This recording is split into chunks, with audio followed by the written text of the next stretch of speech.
Hi all, ಇತ್ತೀಚೆಗಂತೂ ಒಂದು notice ಮಾಡಿದ್ದೀರಾ? ಏನಪ್ಪ ಅಂದರೆ ಎಲ್ಲರೂ ಕೂಡ ಹೆಲ್ತ್ ಮೇಲೆ ತುಂಬಾ ಗಮನ ಹರಿಸೋಕ್ಕೆ ಸ್ಟಾರ್ಟ್ ಮಾಡಿದ್ದಾರೆ.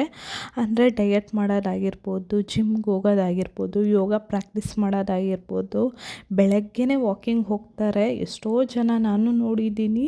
ಬೆಳಗ್ಗೆ ಬರ್ತಾ ಇದ್ದಂಗೆ ಆಚೆ ನೋಡಿದ್ರೆ ತುಂಬ ಜನ ವಾಕಿಂಗ್ ಮಾಡಿರ್ತಾರೆ. ಯಾಕಂದರೆ ತುಂಬ ಜನಕ್ಕೆ ಶುಗರ್, ಬಿ ಪಿ ತುಂಬಾ ಹೆಚ್ಚಾಗಿದೆ.